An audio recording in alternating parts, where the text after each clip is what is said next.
Coucou, c'est Bidib. Je vous retrouve aujourd'hui pour faire une vidéo bilan sur le mois de la fantaisie du mois de mai. J'ai un petit peu de retard pour mon bilan, mais c'est pas grave, comme on dit, vaut mieux tard que jamais. Alors, c'est une présentation pas très fun parce que finalement, j'ai lu beaucoup de livres numériques, donc j'ai mis les fiches livres addicts pour pouvoir les présenter quand même. Mais bon, c'est quand même plus marrant quand on montre des vrais livres. Mais bon, voilà, il se trouve que j'ai fait principalement des lectures numériques. Je voulais classer, mais comme c'est beaucoup de fiches et que sur ma tablette, ça va pas être super pratique de les classer, donc je vais les présenter au fur et à mesure et dire à quelle catégorie ils pouvaient correspondre. Alors, le mois de la fantaisie avait été organisé par Piketty Bookin et elle nous proposait 4 menus avec des sous-catégories. Les menus, c'était les éléments, l'eau, la terre, le feu et l'air. Alors, je vais commencer avec 4 romans. La légende des 4, le premier tome, Le clan des loups. Un roman qui était dans ma palle depuis une éternité. Enfin, c'était même plus la palle. En fait, je l'avais commencé, mais il y a genre 2-3 ans. Et puis, je l'avais posé parce que ça correspondait pas à mon humeur du moment ou parce que j'avais une autre lecture à faire en priorité. Je me souviens plus. Je l'ai posé en me disant je le finirai plus tard. Et puis, je l'ai carrément zappé. Et du coup là je me suis dit c'est l'occasion de le terminer parce que ça faisait quand même je ne sais pas combien de temps qu'il était dans cette étagère à moitié lu.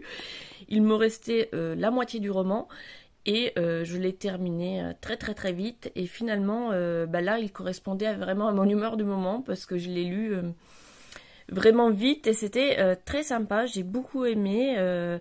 Du coup c'est un peu bizarre de donner un avis comme ça parce que j'ai lu la moitié du livre il y a 2-3 ans et la moitié du livre il y a même pas un mois.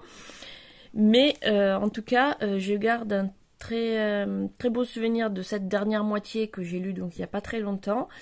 Et je me demande pourquoi j'avais décroché, puisque finalement je trouve que c'est très rythmé, que ça se lit tout seul. Donc c'était vraiment, je pense, une question d'envie du moment. Des fois, on n'a pas envie de lire de la fantaisie, et donc on a du mal à se plonger dedans. Et donc là, en tout cas, ça correspondait très bien. Donc j'ai lu la dernière moitié.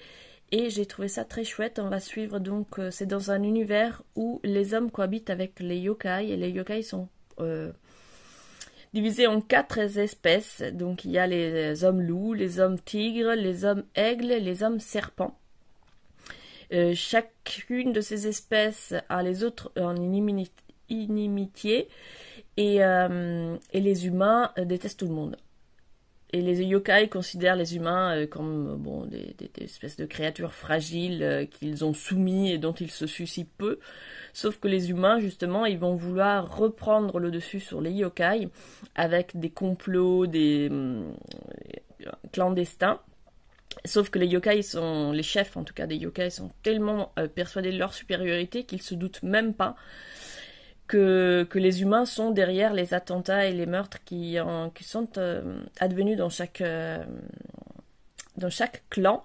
Et du coup, ce sont les jeunes, les héritiers des 4 clans qui vont finalement décider de s'associer pour prouver que ce sont les humains qui sont à l'origine des incidents et éviter ainsi la guerre.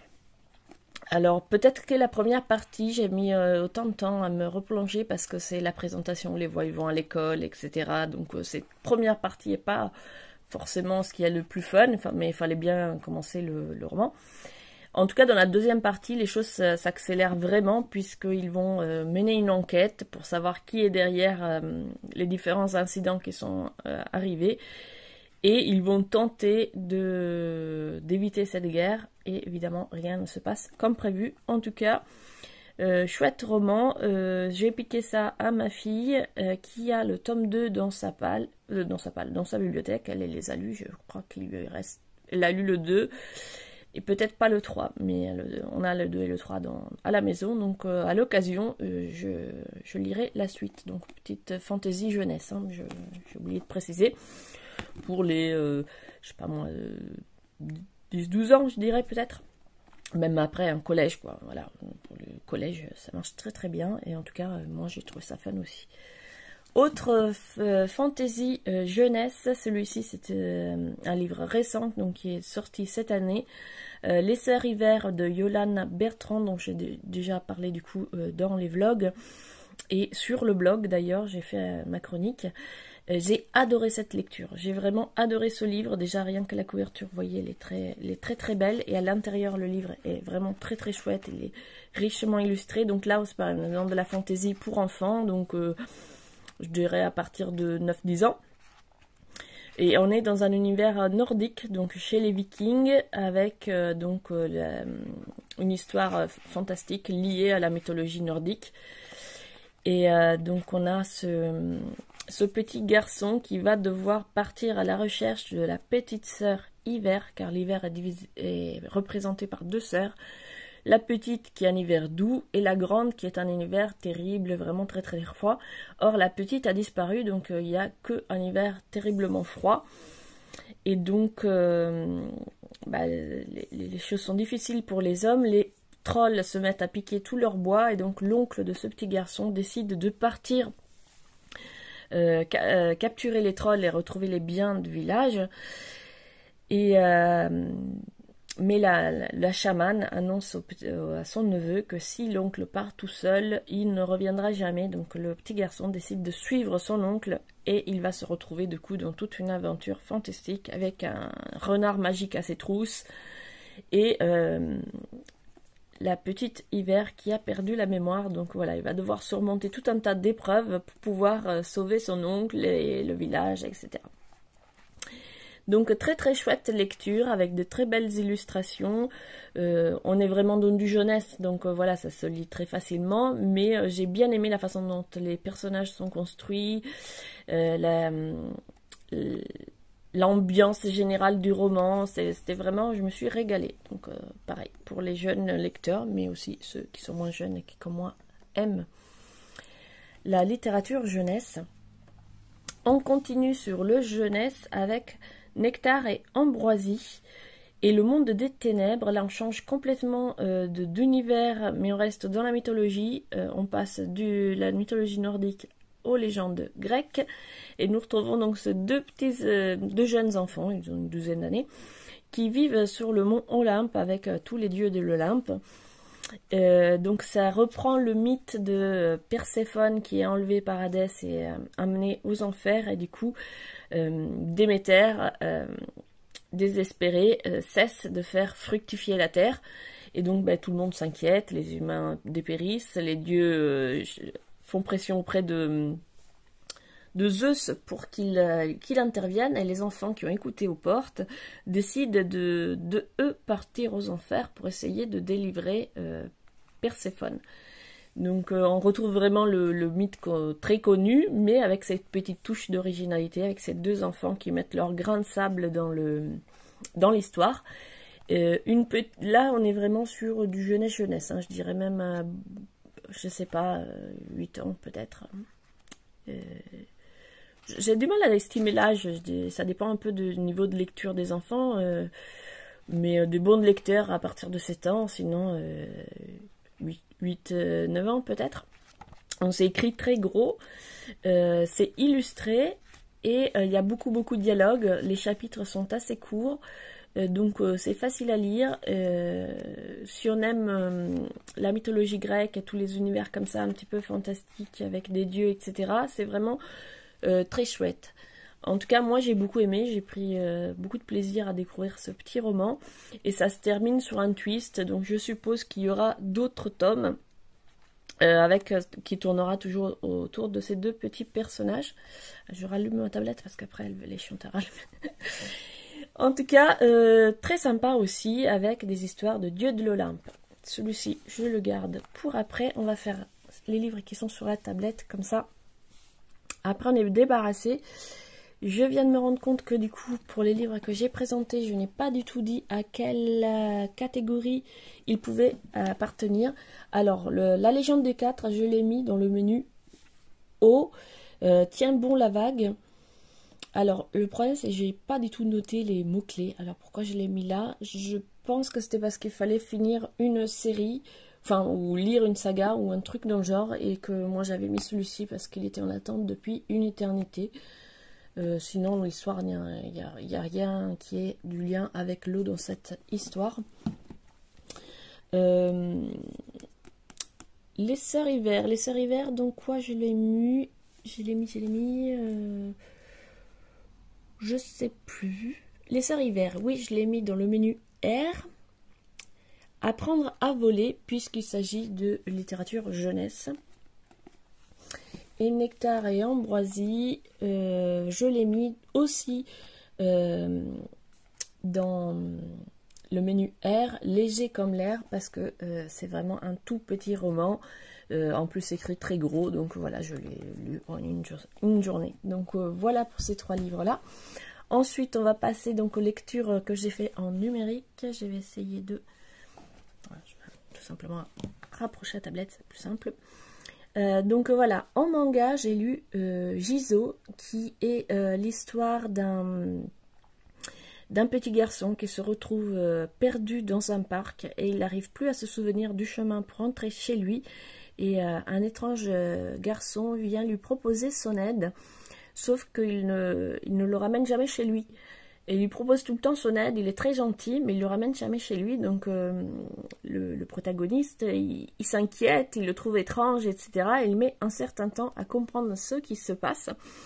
Donc moi j'ai compris ce qui se passait page 3, mais après en avoir échangé avec d'autres lecteurs qui n'étaient pas...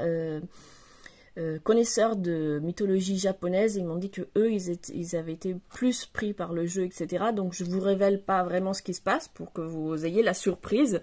Moi malheureusement j'ai pas eu de surprise, mais j'ai trouvé que c'était quand même une lecture très très chouette dans l'univers des mythes japonais.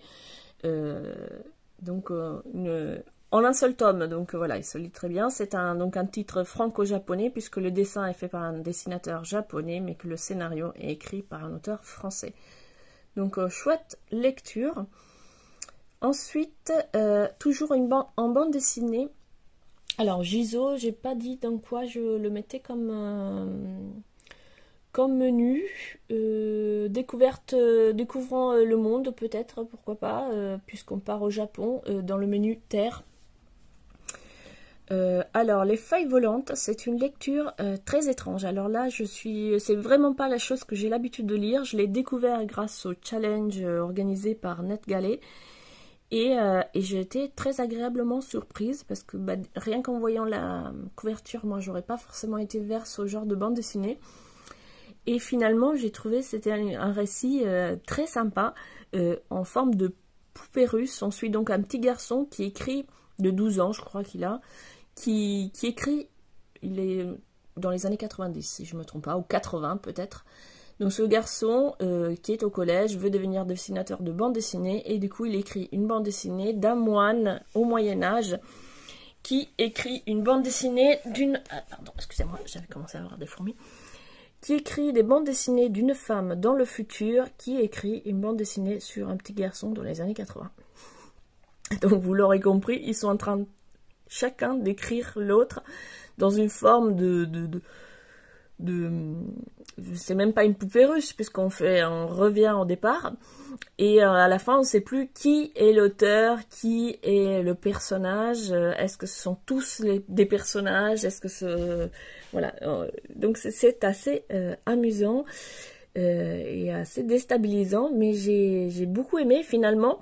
Le dessin m'a aussi beaucoup plu, alors que c'est pas du tout des choses vers lesquelles j'ai l'habitude d'aller, mais la façon dont les planches étaient construites et tout, ça m'a vraiment charmé. Donc voilà, très très belle découverte. Et là, pour le coup, c'est super sympa de participer à ce genre de challenge avec des livres comme ça fournis par NetGalley, parce que ça permet vraiment de découvrir des choses que j'aurais pas choisies moi-même. Alors, cette lecture, dans quel menu on pourrait la mettre? En fait, j'ai pas à choisir menu forcément pour toutes les lectures, puisqu'il y en a qui se sont rajoutées comme ça au fur et à mesure. Donc, feuilles volantes, bon, avec le mot-clé volant, les feuilles qui volent, etc., j'ai envie de dire R. Sauf que je vois pas de sous-catégorie dans le menu R qui pourrait... qui pourrait aller, sauf si on joue avec les mots, par exemple léger comme l'air, bon, des feuilles volantes, ça pourrait être dans cette catégorie-là. Sinon, la découverte du monde peut-être aussi, parce que ça commence avec un jeune garçon qui veut devenir dessinateur de bande dessinée et qui va devoir apprendre une espèce d'apprentissage.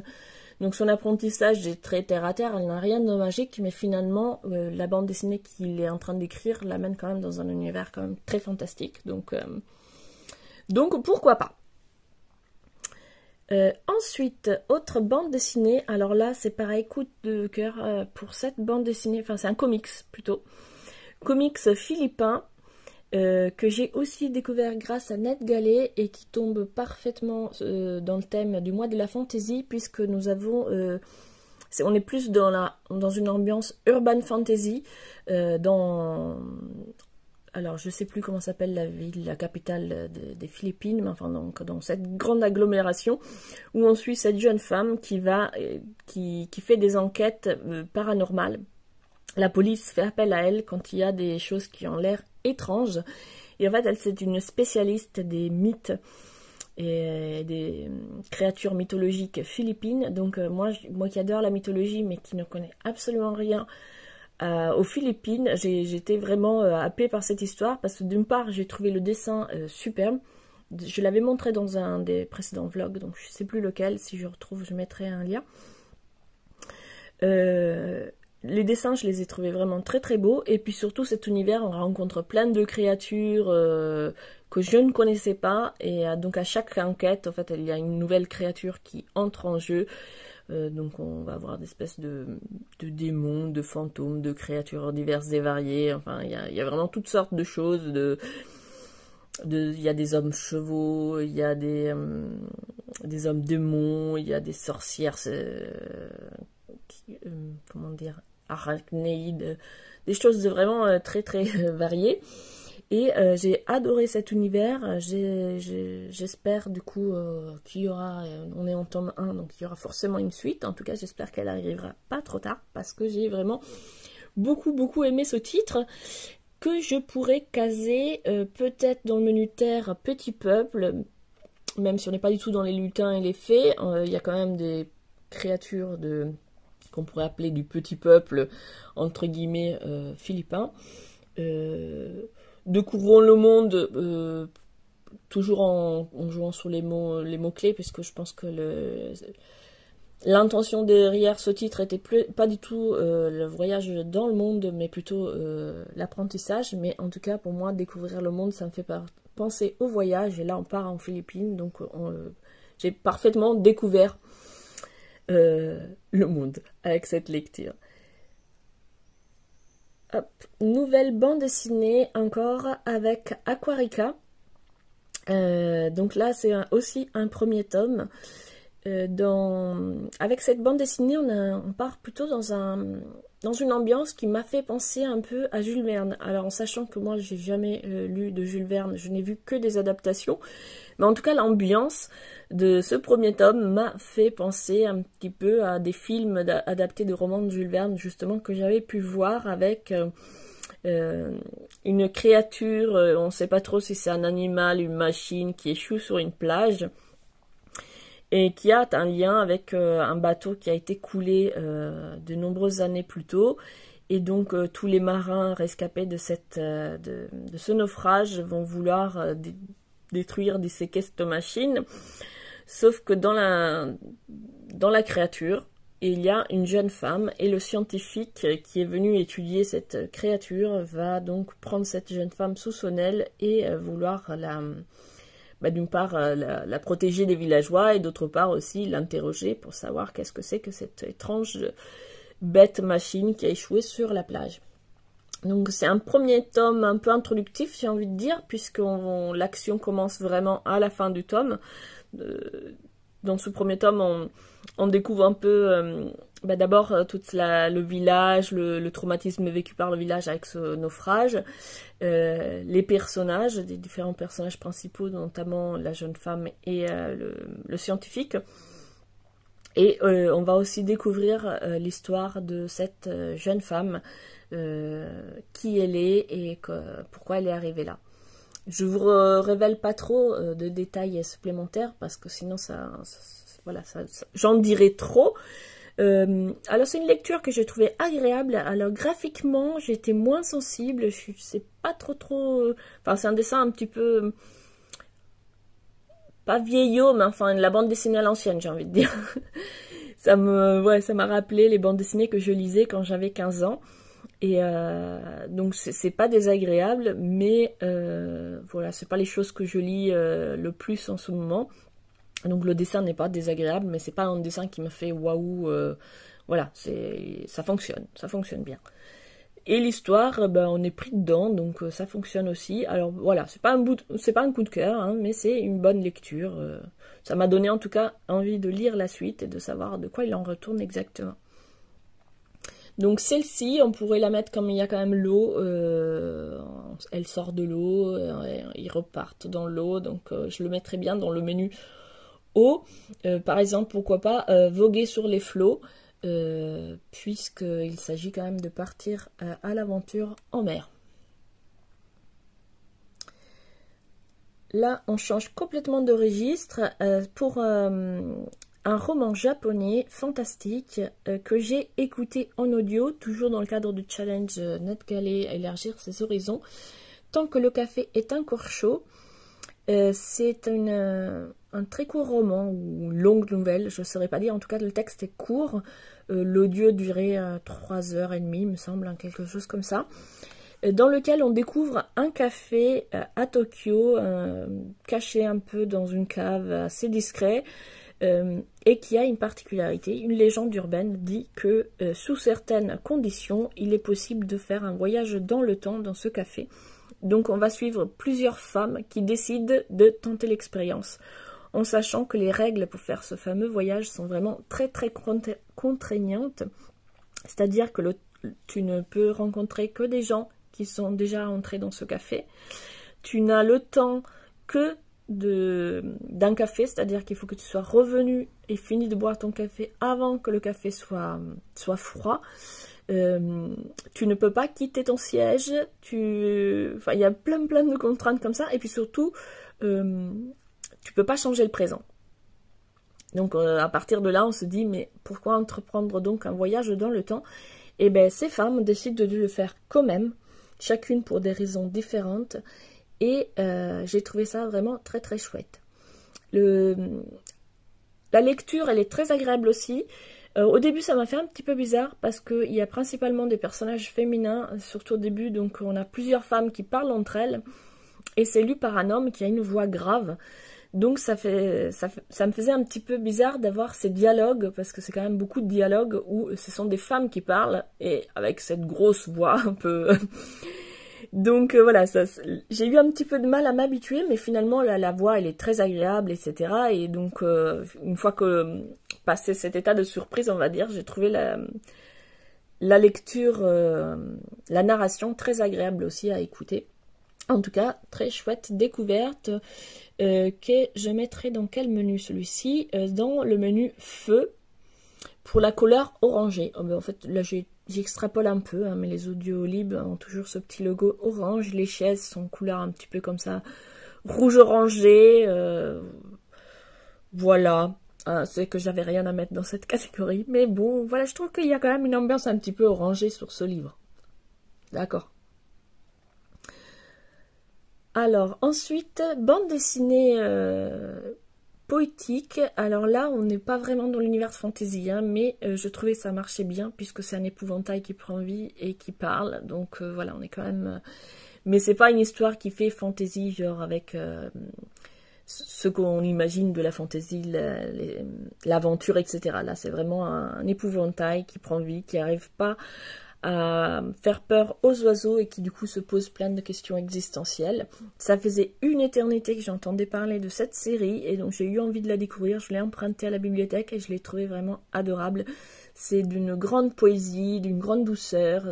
Ça se lit vraiment très vite parce que voilà, c'est une petite bande dessinée en format à l'italienne avec peu de mots finalement, mais que j'ai trouvé vraiment très chouette. Celui-ci, du coup, on pourrait le mettre dans le menu R, léger comme l'air, puisque ça se lit vraiment très rapidement et que ça apporte un petit peu de légèreté, un peu de baume au cœur. Alors là, toujours un livre que j'ai emprunté à la bibliothèque. Le titre, je le trouve super nul. Nouvelle de littérature japonaise, ça veut rien dire. Surtout que toute la littérature japonaise n'est pas faite de lecture de littérature fantastique. Et là, c'est bien, on a choisi que des auteurs fantastiques japonais. Donc bon. Le titre, pardon, est très mal trouvé, je trouve. Et d'ailleurs, je crois qu'il a été réédité sous un autre titre. Mais la bande dessinée vaut le coup, donc là, ça va être une adaptation par Ryoichi Ikegami, qui est donc un auteur de Gekiga, donc ce style un peu très, je dirais réaliste, mais pas vraiment, parce que enfin, c'est réaliste par rapport au trait manga habituel, on va dire. Mais donc voilà, un trait comme ça, grave, sombre, plus réaliste que les mangas shonen, par exemple.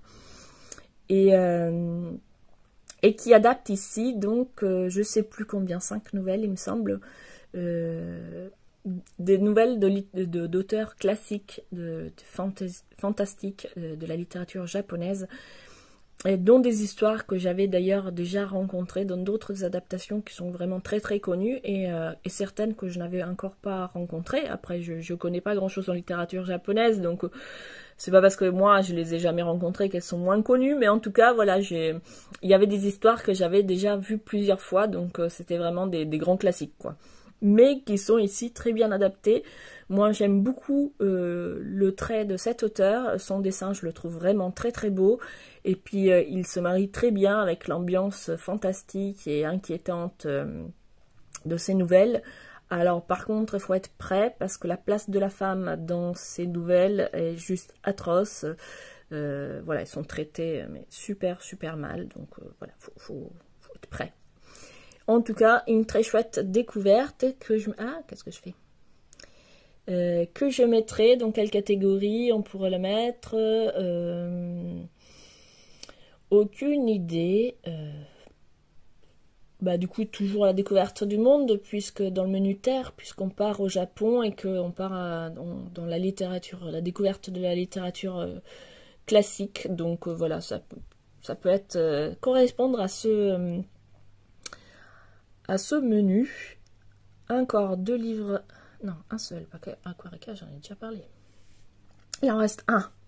Livre numérique, donc Le Chant des Cavalières, que là j'ai aussi découvert en audio. Alors je triche un petit peu parce que celui-ci je l'avais commencé déjà en avril, voire peut-être même avant. En fait je l'ai écouté, c'est assez long, je sais plus combien d'heures il fait en tout. Et j'ai pris vraiment mon temps, je l'ai pas écouté très rapidement. Quand je l'ai choisi, je me remettais un peu au livre audio, mais voilà, j'avais pas encore trouvé mon rythme d'écoute, on va dire.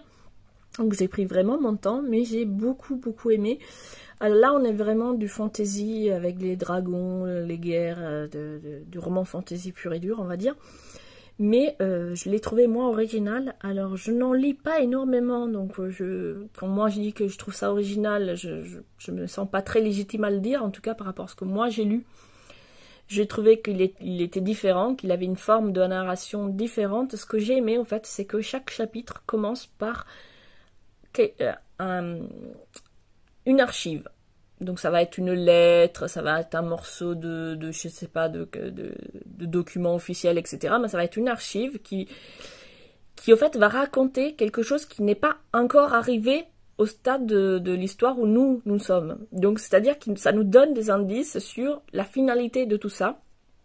Sauf que c'est des choses qui sont pas encore arrivées pour nous, qui sommes avec l'héroïne qui est encore une enfant, etc. Mais on va savoir qu'elle va jouer un rôle, par exemple, très important, même si on ne sait pas trop quel rôle vraiment. Mais du coup, j'ai trouvé cette façon de jouer assez intéressante, parce que du coup, on sait qu'il va se passer certaines choses, mais on ne sait pas pourquoi. Et du coup, on découvre après, à la suite de ces archives, les différents chapitres. On va du coup en savoir plus par rapport aux indices qui nous ont été donnés. Pardon. Et donc voilà, j'ai trouvé moi cette façon de construire l'histoire vraiment très très chouette. Et ça m'a bien plu. J'ai bien aimé l'ambiance. Alors c'est pareil, c'est une ambiance très, je sais pas pourquoi je dis c'est pareil que quoi, j'en sais rien, mais enfin bon bref. C'est très féminin, c'est-à-dire qu'il y a pratiquement que des personnages féminins, genre il doit y avoir 2 hommes importants dans tout le récit, et puis les cavalières, donc c'est une société guerrière, ce sont des guerrières qui chevauchent des dragons, et ce ne sont que des femmes. Donc l'héroïne est grandie dans un...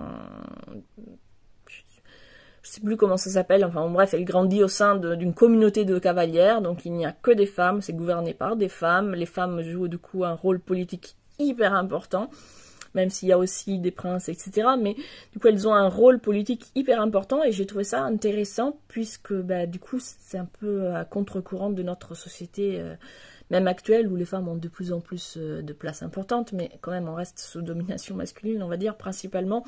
On a plus d'hommes dirigeants que de femmes. Et du coup là c'est un peu l'inverse, quoi. Il y a vraiment très peu d'hommes qui apparaissent dans le récit, alors qu'il y a beaucoup de femmes de pouvoir. Donc j'ai trouvé ça intéressant. Et puis surtout, du coup, moi je l'ai écouté en audio, et je trouve que l'interprétation est excellente. C'est vraiment, j'avais pas l'impression qu'on me lisait un livre, j'avais l'impression d'être au théâtre.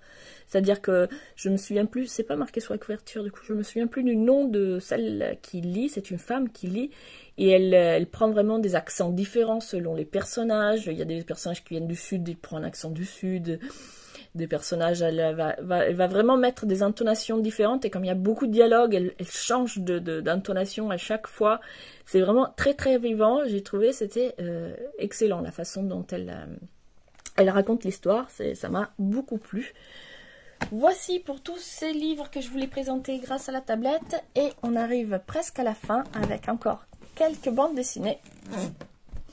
Donc oui, juste un dernier mot sur le chant des cavalières que j'ai mis dans le menu R, créatures ailées, à cause des dragons sur lesquels elles volent. Ensuite, j'ai lu le premier tome de Elegant Yokai Apartment Life. Alors c'est assez rigolo parce qu'on en parlait hier justement avec ma fille Mimiko qui a 14 ans. Et les yokai, tout ça, on aime bien toutes les deux. Et moi j'ai beaucoup aimé celui-ci, et elle me disait mais elle a trouvé ça nul, ça l'a ennuyée, elle n'a pas aimé le dessin, elle n'a pas aimé l'histoire, elle trouvait que ça n'avait pas de sens. Donc comme quoi, moi j'ai beaucoup aimé. Le dessin, c'est vrai qu'il est assez simple, il n'a rien d'extraordinaire, il est très commun, on va dire. Par contre, j'ai beaucoup aimé l'ambiance générale de ce manga. Donc on va suivre ce jeune homme qui est orphelin et qui vit chez son oncle, et qui le vit mal en fait. Ils se sont pas bien accueillis, ils se sont pas chez lui là-bas. Donc il vient de terminer le collège et il a envie de partir, et donc il va intégrer un internat, sauf que manque de bol, l'internat brûle. Donc il se retrouve à la rue, quoi. Il n'a pas envie de rester chez son oncle. Et il va chercher à tout prix un logement, sauf que ben voilà, c'est un lycéen désargenté, donc trouver un appartement dans ses moyens, c'est très compliqué, et il va réussir à trouver une chambre dans cette résidence très particulière. Et la particularité de cette résidence, c'est qu'elle accueille aussi bien des êtres humains que des yokai. Donc il va commencer cette vie commune, on va dire, avec des fantômes, des créatures en tout genre. Alors, petit problème de caméra, je parle trop, mon téléphone a décidé qu'il était temps d'arrêter de filmer, donc j'espère que ça n'a pas coupé il y a une demi-heure. Je disais donc 16 dans le menu haut, voguer sur les flots avec les histoires de pirates. Pirates toujours avec Jim Hawkins. Alors j'ai choisi cette bande dessinée pareil à 48 heures de la BD parce que j'adorais la couverture.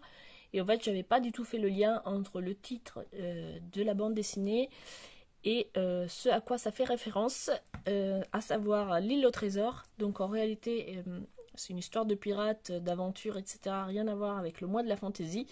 Mais comme ici les personnages sont anthropomorphes, je me suis dit que ça fonctionnerait quand même. Donc voilà, je l'ai lu, je l'avais mis dans ma palle, je l'ai lu, donc je vous le représente ici. Donc on est vraiment dans l'adaptation de l'île au trésor.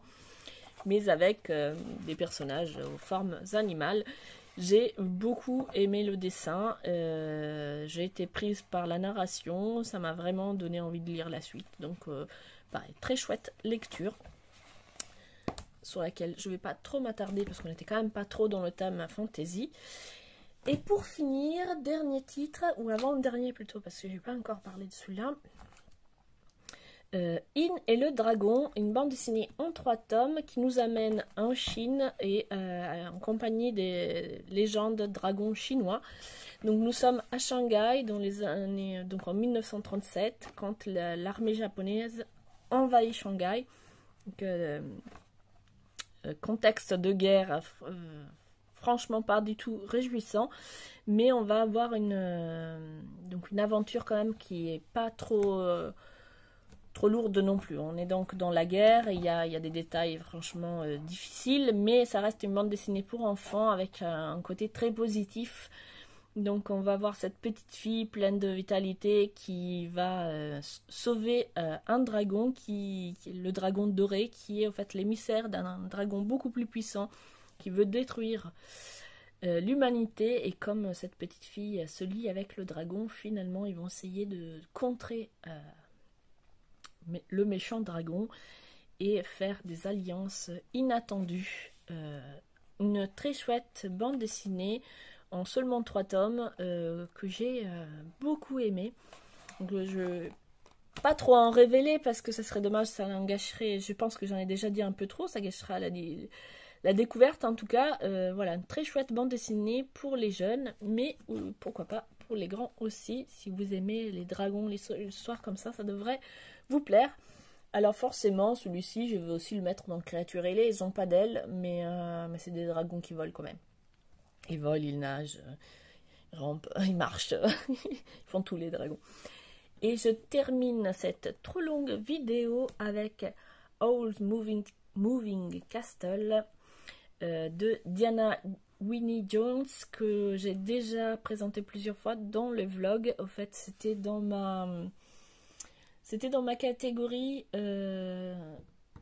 se brûler les ailes du menu feu, parce que je le lis en anglais et bon, le pari non réussi puisque j'ai toujours pas fini alors que je l'avais déjà commencé en avril. J'avance vraiment très lentement, par contre je me régale et c'était parfaitement dans le thème du challenge, puisque nous sommes dans le château ambulant du film de Miyazaki. Donc ça c'est le roman qui en est à l'origine, de quel Miyazaki s'est inspiré. Donc voilà, il y a des sorcières, des sorciers, des châteaux qui se déplacent tout seuls, des démons du feu, des étoiles, etc.